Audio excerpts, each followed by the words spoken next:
Welcome to the What Happens Next YouTube channel. What we're aiming to do with this channel is share content designed to make sure that you're supported through whatever's next in your life. And we'd love to continue to do that. I've got a favour to ask today, and what I'd ask you to do is just subscribe. It costs you nothing, but it really helps us deliver really good quality content on a consistent basis. Thank you, and let's go on to the interview.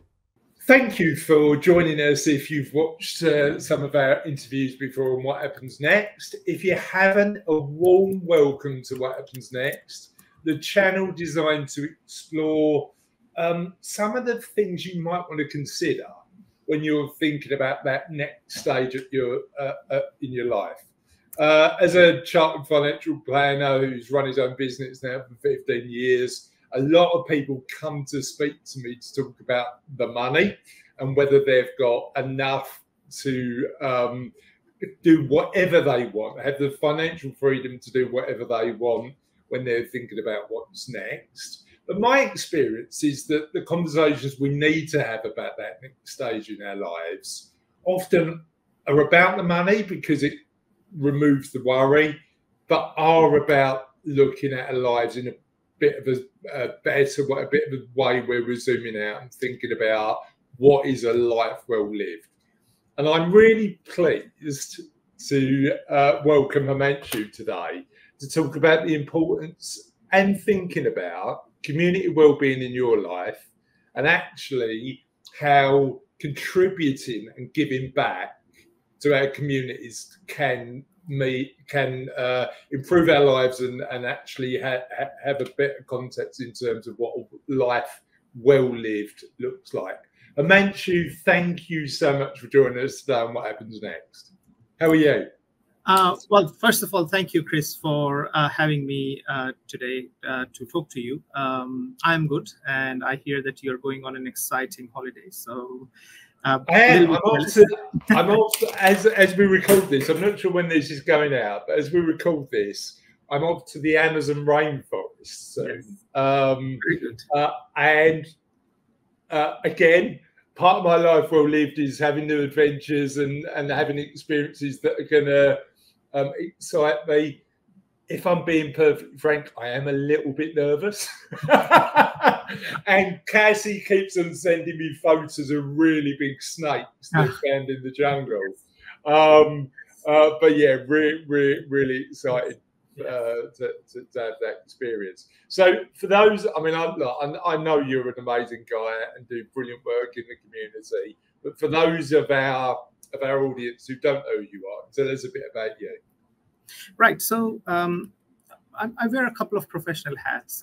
So I am a consultant, a management consultant in project and product management. I run a boutique consultancy. I have been running it for last 11 years or so, I think now. And we provide a project management, new product development, process improvement consultancy to all sorts of organizations. We've worked in education sector, fintech, agriculture, sports development, and so forth. Yeah. I also work at Westminster Business School, where I am a professor of project and product management. So those are a couple of my professional hats. But outside of that, as you know, I currently am serving as the district governor for Rotary in London, but I'm also a serving deputy lieutenant for Greater London. Yeah. So you're wearing quite a lot of hats across quite a broad range there. What do you get? I mean, it's interesting, isn't it? Because when we're thinking about what happens next, then we'll talk about the community elements in a minute. But one of the things that we talk about is the importance of continued learning. So in your professional space, but also in your space as an educator, how do you make sure you carry on learning? I think so. We talk about something that is known as design thinking. Now, design thinking is a a new way of problem solving, where we are not jumping into finding solutions of the problems that how problems look on the surface, but we first spend a lot of time in finding out what the right question is, to which then we find an answer. And that, what that means is that we are not arbitrarily designing solutions or designing even community service initiatives, but we are empathizing with the end user. Yeah? And that means not just putting ourselves into their shoes, but walking a mile in those shoes, so that we really understand what and that helps us in learning new things from places you will never expect. Interesting. Give me an example of how that applies in your work, but also how that might apply to somebody thinking what's next in their own life if they're making a transition. Okay, well, I think those are two different things, probably require different approach. But to give you an example, let's say we are designing a community service initiative for homeless people in East London. And we might think that they will need hot food and they'll need, hygiene products and things like that. And yes, those things are required. But when you go and talk to them, and try to find out, sometimes, and I'm not advocating this, but sometimes these people will say that, we have such long days.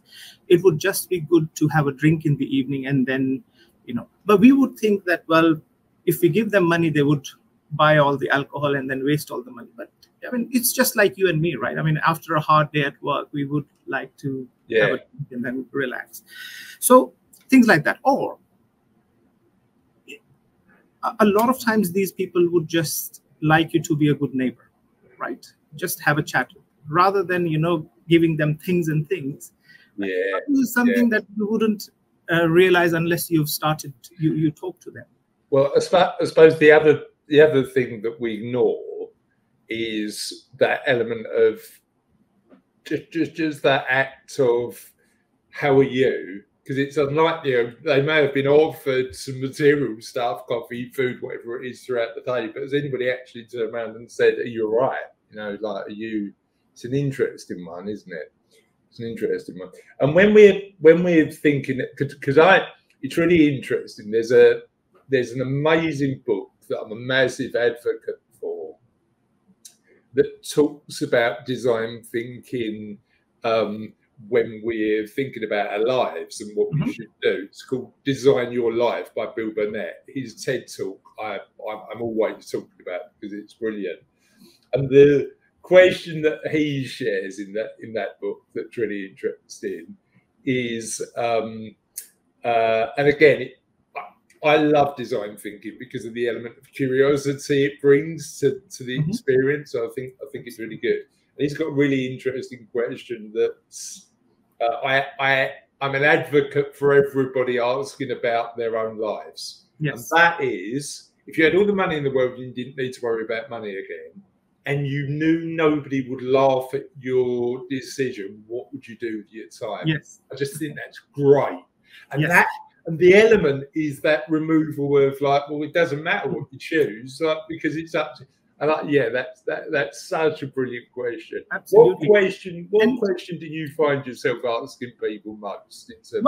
Actually, but this designing your life, I think this is a brilliant concept. And I remember I read about this, but from an author called Jim Rohn, who I think sadly passed away, I think about 15 years ago, but is a very passionate, speaker, and has written a number of really good books. And one of the quotes that I always remember him saying is that never ask for less problems. Ask for better skills to deal with those problems. And I think that's one thing, and probably that is an answer to the other question that you Well, but that element, as you say, is that and we've got a guest coming on in a couple of weeks who we're going to dig a bit deeper on this. But instead of asking or saying you can't, ask how, right? So how do you get there? And it may not be an immediate solution, but at least it gets you to a point where you're thinking differently about how. And it's always fascinating for me because I'm lucky to get an insight into the way people live their lives because of the work we do. And you turn around and go, how have they got to that point, and what can I learn from it? How can I help my clients do more of that? And it's that, but that's got to start from a point of curiosity, not closed-mindedness, right? I think it's an interesting one. Yes, and I think that's when we are able to serve our clients in a much better way, acting as an extended team rather than, a client and a consultant relationship. Yeah, it's not the solution often, it's the question, right? Yes. It's the interesting one.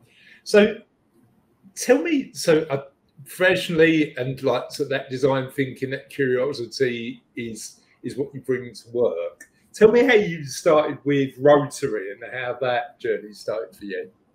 Well, so I think Rotary.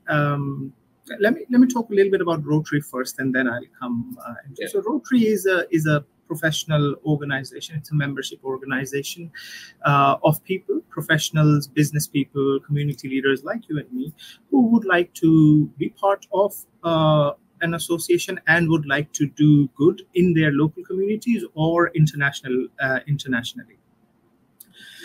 It is a network of about 1.4 million people in about 200 countries and territories, which, if you think about it, is more outreach than United Nations. And in the UK and the Ireland, we've got, I think, about 1,800 clubs, about 35,000 Rotarians. In London, we have, I think, about 60 clubs, about 1,100 Rotarians in London. So that's the kind of extent. In terms of what Rotary does, there are 7 areas of focus which are aligned with the 17 United Nations Sustainable Development Goals. Areas like basic education and literacy, mother and child health, disease prevention, growing local economies, environment and water and sanitation, and so forth. And you may have heard, the biggest project that Rotary has run for last almost 40 years now is the Global Polio Eradication Initiative, which, when Rotary picked it up in 1987, we used to have about 1,000 new cases of polio in 95 endemic countries, right? Which is about 350,000 cases every year. And some people thought that, well, we are a group of volunteers.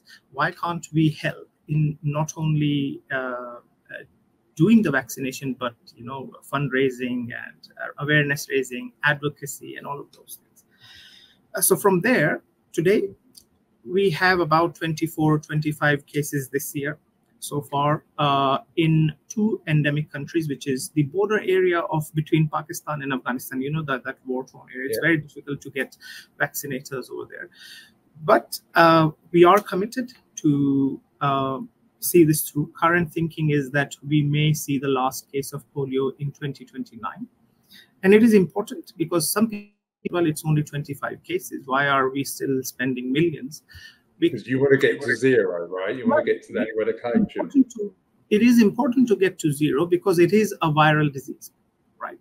The current studies published by World Health Organization say that if we leave it today, then it will only take us 10 years to get back to where we were in 1987, right?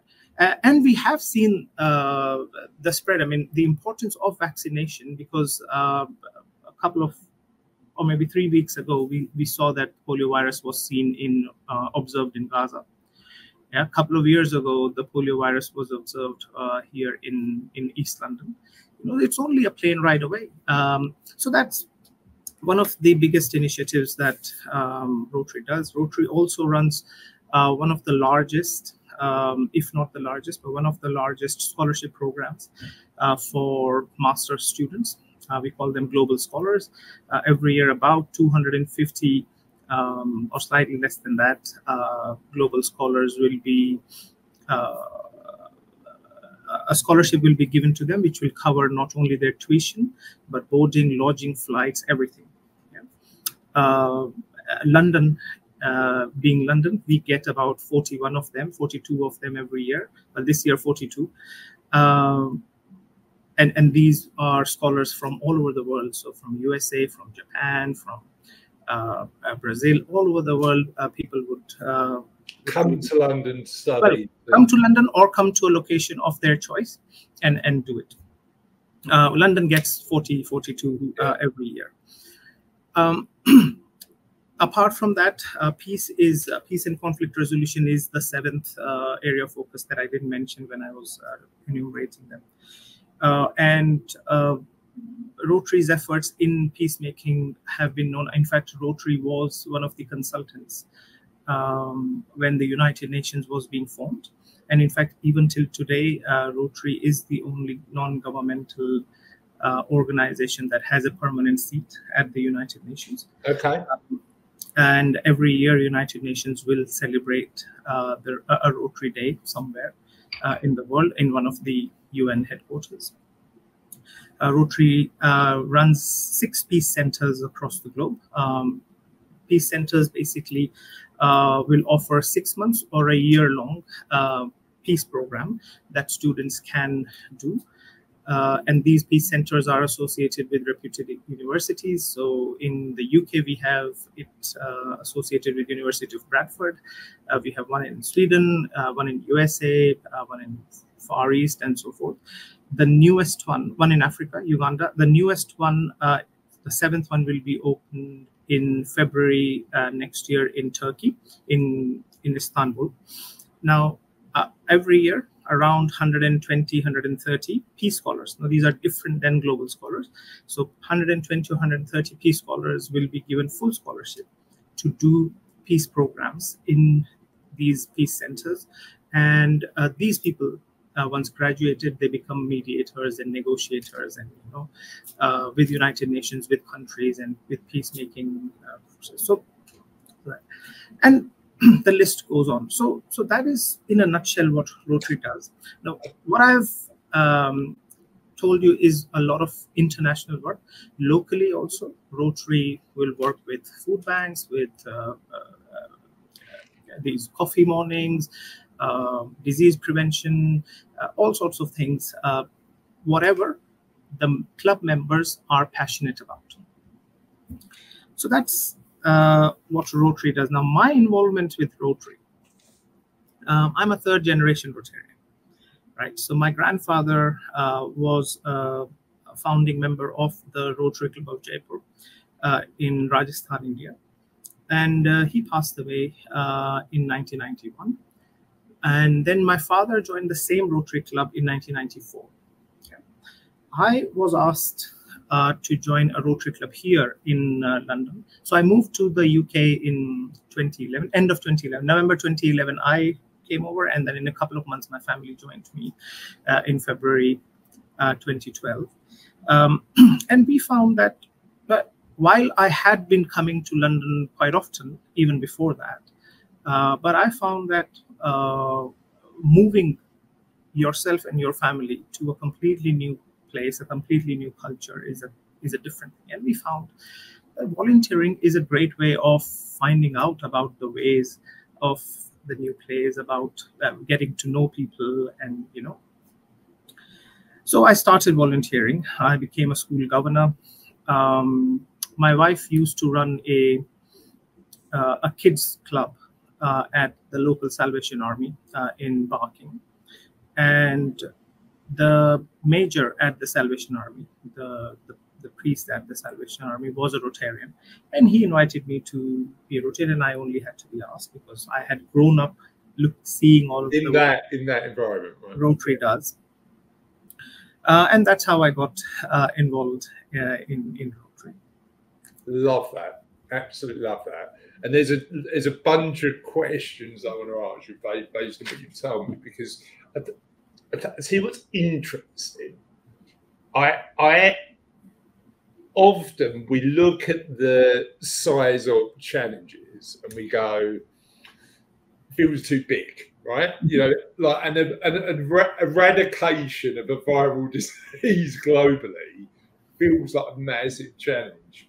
You know what I'm really curious about is how a collection of volunteers, quite a large collection of volunteers, starts with solving the challenge of a global virus, and how you get that. How do you think about that when you're thinking about some of those bigger challenges and the part you play? Right. So I think all the challenges, this is my personal belief that if you have lived experience of something, or if you very closely know someone who has got lived experience of any issue, then that becomes personal to you. And then you start thinking about, okay, well, what can you do? You know, and how can you help the issue? And from there, it starts. I mean, as I said, that I am currently serving as the district governor for Rotary in London, and there are 4 areas that we are trying to make a bigger impact in London. Homelessness, tackling homelessness, improving mental health, encouraging social entrepreneurs, and empowering young people. And by empowering young people, what we mean to say is how do we keep our young people engaged so that they are not getting sucked into knife crime, drug abuse, they do balanced use of social media and so forth. And those are some of the things that I find are very relevant in London at the moment. But on a personal level, I am very passionate about a cause that I have been championing in the UK for the last 5 years, is leprosy control. Now, you would think that, well, leprosy, but we haven't heard of this disease for I don't know how many years. But even today, leprosy is endemic in about 60-odd countries, very prominently in South Asia, West Africa, and South America. And the known case, because there is a lot of stigma attached to it, people don't come forward, right? So known cases of leprosy are about 150 to 200,000 new cases every year. But that is still a huge number, And unfortunately, from that, about 100 to 125,000 cases are in India alone. Now, that might be because there are lots of countries that wouldn't even acknowledge the presence of this disease in their country, or a lot of times people wouldn't come forward because of the stigma attached and all of that. So we started this leprosy control program pilot in 2019, where the focus was to do active case finding for early detection. Because if you detect it early, there is a multi-drug therapy that can be administered and person will be cured 100%. Right? So people don't know about it. So that was the second aim of the program, is to raise awareness that, well, please come forward. You know, you can be completely free, cured. So we started doing that, but in 2020, as we know, the world changed, COVID hit, and then we found that people were being denied testing because they had leprosy. So they were being turned away from testing centers. So we did another project of fitting. So we bought a PCR machine, fitted it into a van, and that van used to go from leprosy colony to leprosy colony in one city, I have to say. But again, but that basically helped at least those people. And then we found out after COVID, when we resumed, a very curious statistic that leprosy was considered to be a male prevalent disease. Very curious. So then after further digging, we found that it is male prevalent because there aren't enough female physiotherapists to do that early detection, because leprosy as a disease, if someone has to diagnose it, they have to physically, check. So a lot of ladies were not coming forward. And then there were other skill gaps like shoe technicians, ulcer dressers. So we did programs for skill development programs for female physiotherapists, shoe technicians, and ulcer dressers. And that's what we are currently doing. What we want to do is to make enough impact, enough noise, so that the government starts taking notice. But currently, WHO's definition of a disease of significance is that you need to have it more than 1 in 10,000 people. Only then it becomes a disease of significance. Now, but with a country like India, with the population, but it is a low-hanging fruit, right? If the government gets involved and does the awareness raising, I think it will be a game changer. Yeah. And that's what we are hoping to do. What we are also hoping, and I'm told that it's not very easy to do a vaccine for this, because it's very difficult to replicate the bacteria. It's a bacterial disease in the lab. But I think, well, now we have proven that if there is enough political will, right, we can create a vaccine in a year, right? We have done that for COVID, right? So this is the interesting thing. So I was out over the weekend helping a friend of mine's charity who runs a testicular cancer charity for men, highlighting the fact that often, testicular cancer is curable. We can cure it, but we need to have better conversations about it. And often it's not only the fundraising for research, it's just having better conversations about health, right? Yes. And that actually thinking about both not only cure, but also how we put ourselves in a situation where we have better conversations and therefore prevent some of these issues arising. And it was really funny because clearly testicular cancer is not something we want to think about. And Toby's, I'll give a shout out to the charity, the Robin Cancer Trust.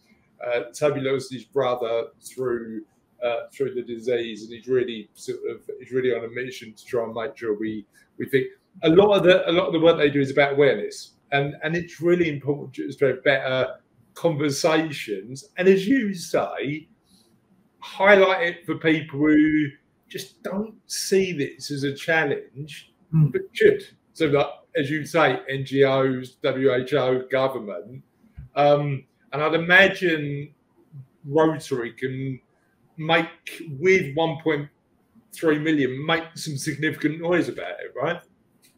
Yes, well, that's what we are hoping. It's interesting. One other thing I was curious about is coming over to a new country and getting actively involved in the communities is a really good way to improve your well-being. And certainly when people think about what happens next, they may have been building their businesses, been involved in the business community, but actually have got now more time to do other things. What did you learn about getting involved in these communities and doing it well? And what did you learn about London and the UK from getting involved in some of this? Okay, well, I think even before I came to the UK, I mean, community had always and still does play a central and a deeply meaningful role in my life. Whether it is in my professional or in a volunteer capacity, I've always believed that greatest impact comes when people work together towards a common goal, right? And Rotary in particular has given me this incredible platform to make this belief a reality. Now, through Rotary, I have been able to initiate and participate in projects that uplift communities, such as mental health initiatives, homelessness support. Even during COVID, we established a network of food banks. But if people are united or people are behind that cause, it becomes easy. Now, these projects either directly or indirectly impacted people's lives, which is the most rewarding part for me. One other example that comes to mind, which something that we organize annually, is a fun day out for special kids. This year, because of the availability of circus and everything, we are doing it in Enfield on the 19th, so in 10 days' time.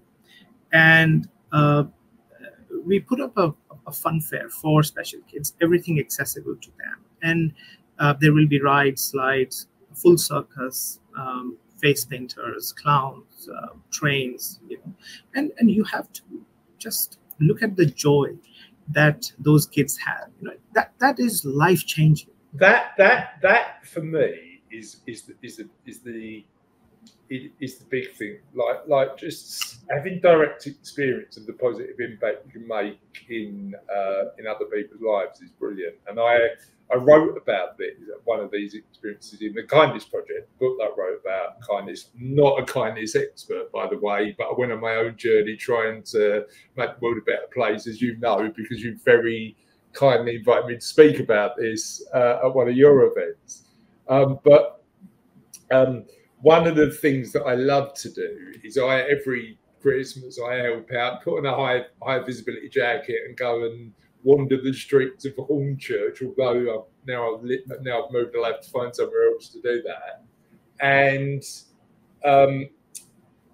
with a centre and just raise money for local charities. Mm-hmm. And the interesting thing is, like, you see the joy on the kids' faces.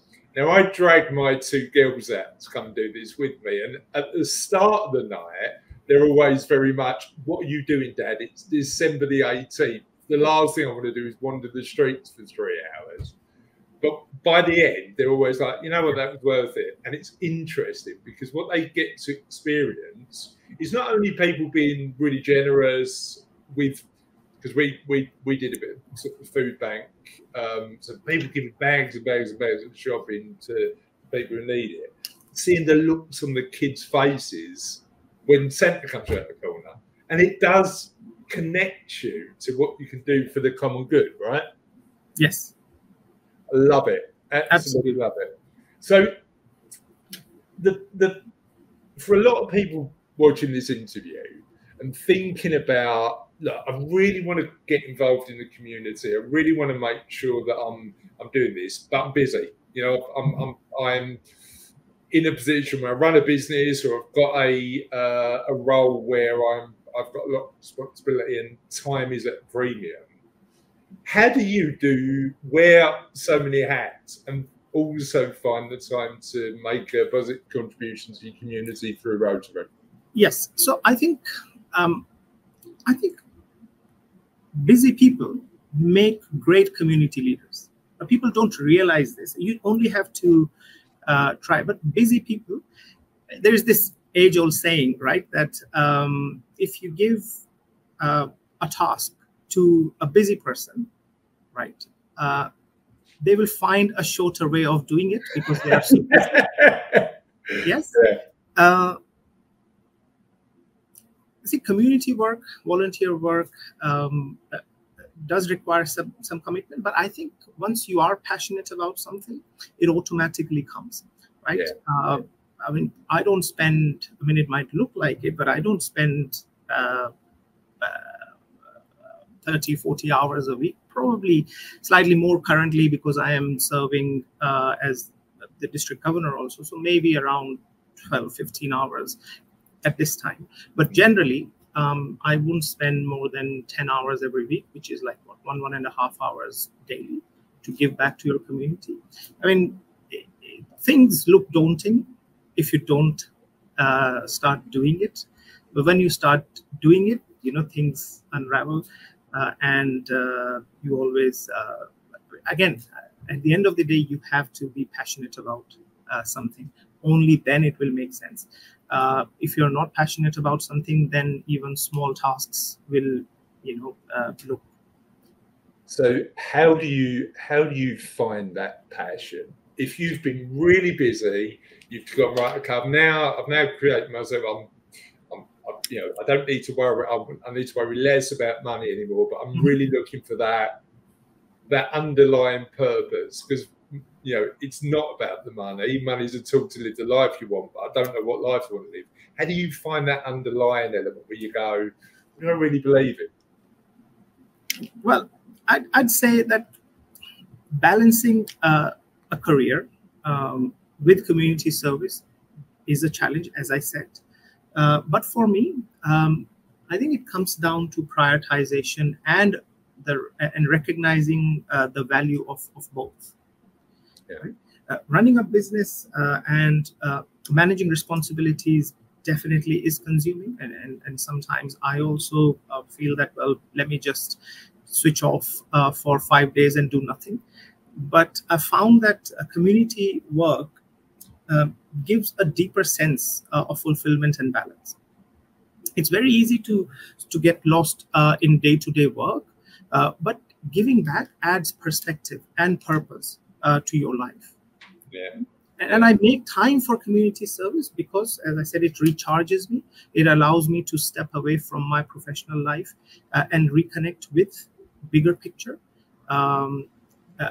Being involved in initiatives like supporting mental health, education, which is part of my work also, or community well-being. I don't feel that it's a drain on my time. It's an investment in creating a better community, a better environment for everyone. Yeah, love that. What's interesting, though, is that element of, for me, the amount of skills and knowledge people like you and I, professional people who have built businesses and careers, can actually bring to the community, right? So what's been the overlap for you in terms of coming, well, I've got this background in project management, design thinking. How have you been able to apply that to the good work you do at Rotary? So one of the things that I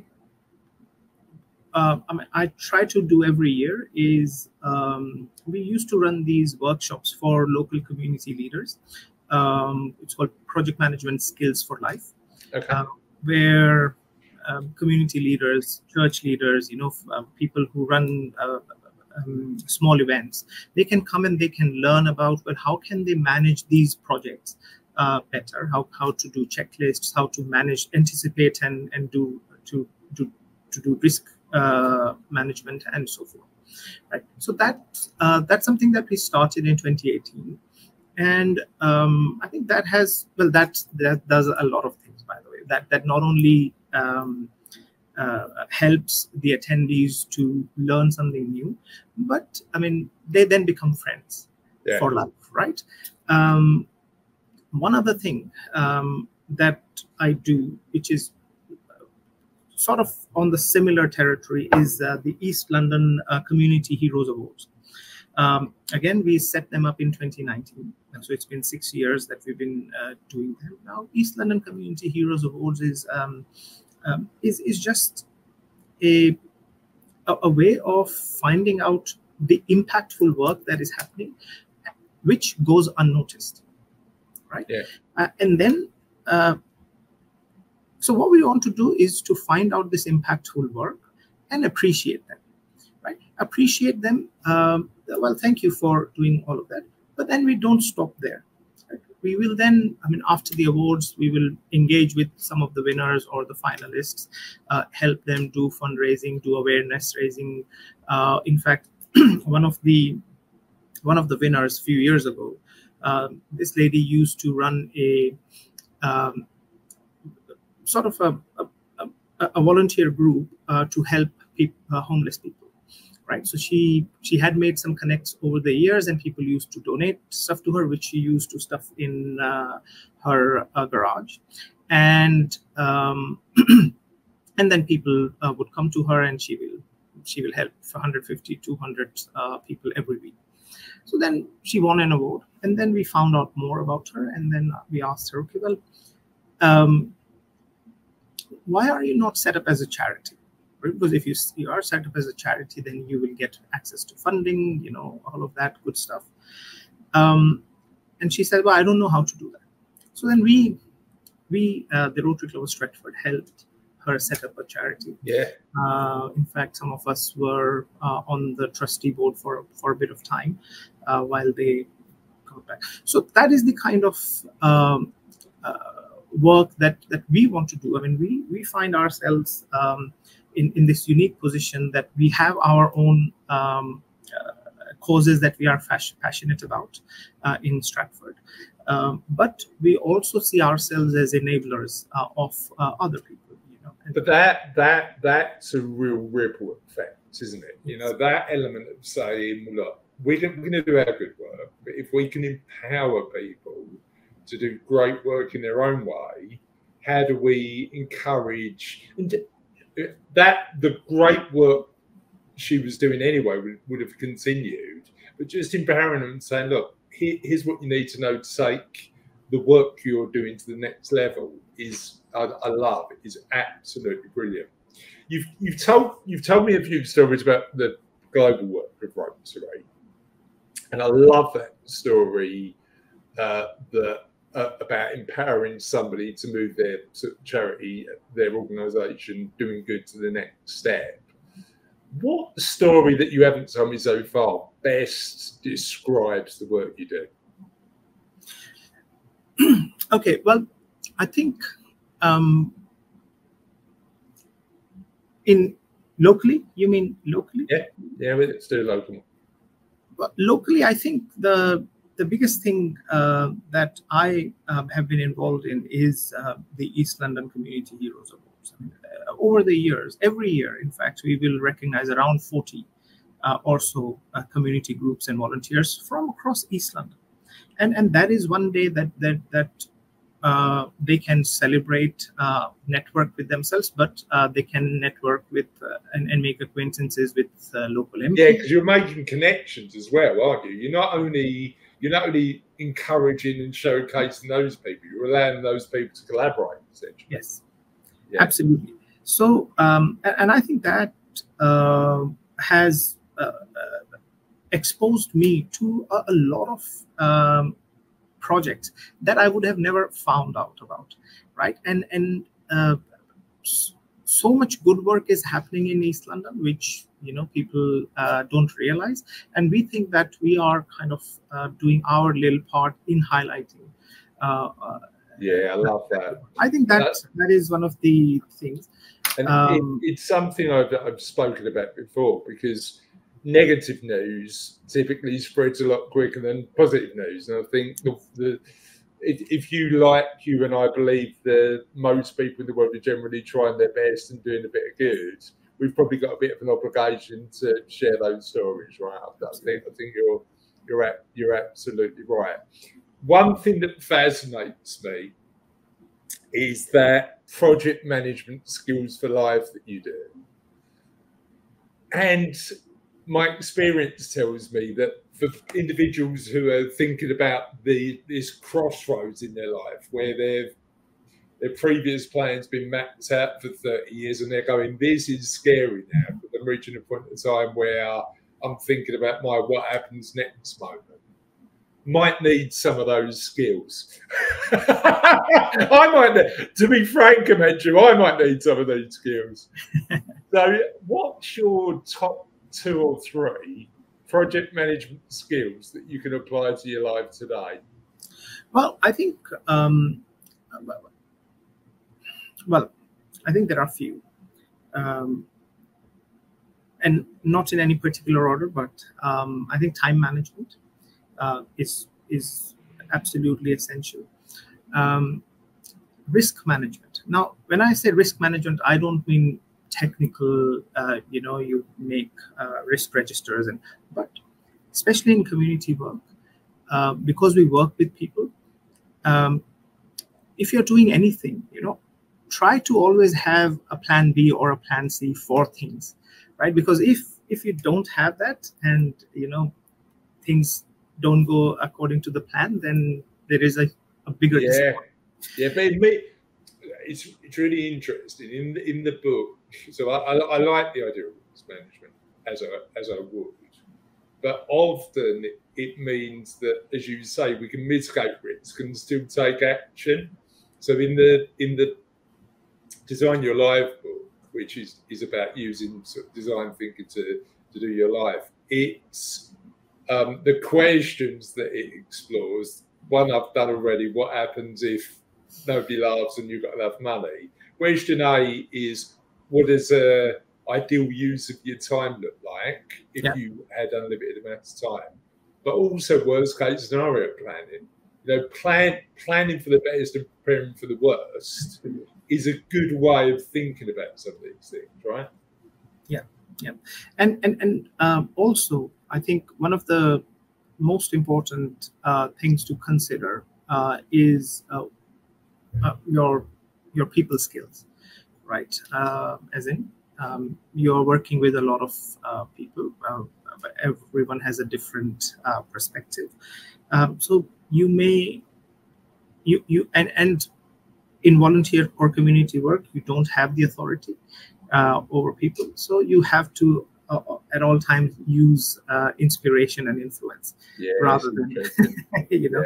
So you have to be aware of that. That, well, in community work, everyone has their different motives, different level of involvement, and work that way. Expect that not every time people will have the same level of enthusiasm as you might have, but still people want to get involved, and you have to. What skill have you learned most about through your Rotary journey in the UK? Well, I have learned quite a lot, actually. And I've received so many leadership opportunities. I used to be a very introvert, shy person. I still am, but I think if you would have asked me to do this interview 3 or 4 years ago, I would have said, no, Chris, I can't do this, right? But I think I've gained in confidence. I am very comfortable in talking about things that matter to me, that I am passionate about, and how other people can benefit by if they choose to go on a similar journey. I'd love that. Talk to me about the future. What's the future for Rotary East London, but also Rotary as an organisation over the next 10 years? So Rotary is going through a lot of change at the moment. So Rotary is a 120-year-old organization, right? And especially in these islands, people have been set in their own ways. I mean, Rotary used to be a business networking organization who want to do some good in the community, and that's when about 20 or 30 years ago, you could only have one financial planner in a club and one university professor, but that has changed. And with that, I think the way we work has changed. I think business networking has taken a little bit of a backseat, and we are trying to bring that back. In fact, there is a new Rotary Club that we are working on in central London that will be purely made up of corporate members, right? People who want to do business networking, but also want to make friends, and Rotary kind of brings that a little bit. So that's something that we are trying to do. Obviously, there's something new always keeps on happening. I'm also hoping to get the Rotary International Convention to London. We are in very early stages. We have been shortlisted as one of the 5 cities for a block of 3 years. So there is a good chance that we might get it. But there are challenges. London being, almost a convention capital of the world.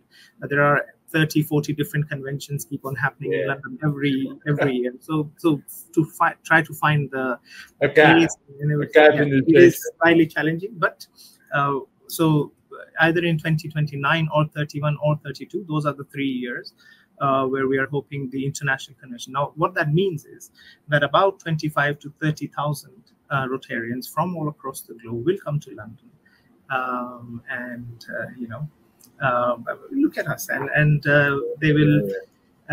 So that's happening, and one more thing that we are trying to do is, as I said, so we see Rotary as, apart from other things, we see Rotary as an enabler, as an empowerer. So one of the things that we are planning in partnership with the University of East London is a volunteer expo, where we will invite local charities to come and put up a stand.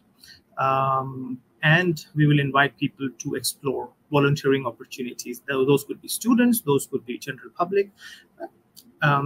They come over and they explore volunteering opportunities and start volunteering. Does not have to be with Rotary, but start volunteering, and and then we'll probably have some talks on the side on the day, importance of volunteering and the stuff that we are talking about. Love that. A showcase of doing community goods. Yes, absolutely brilliant. Thank you for today. I've loved this conversation, and I'm sure that our audience will too. If they want to get in touch or hear more about Rotary or the work you're doing more locally in London, where can they reach out? Well, I'm very happy to share my email address, which is, shall I type it over here? Or well, what we'll do is we'll put on the comments on the YouTube video below. And if you're watching this somewhere else, just email us at what happens next, and we'll make sure we share it. Perfect. So I'm very happy to share my email address with people if they want to find out more about Rotary or more about volunteering in general. I'd be very happy to have that conversation. Perfect. Thank you so much, and I hope you've enjoyed this conversation as much as I have. Have a lovely day. Thank you, Chris. Thanks a lot. Thank you.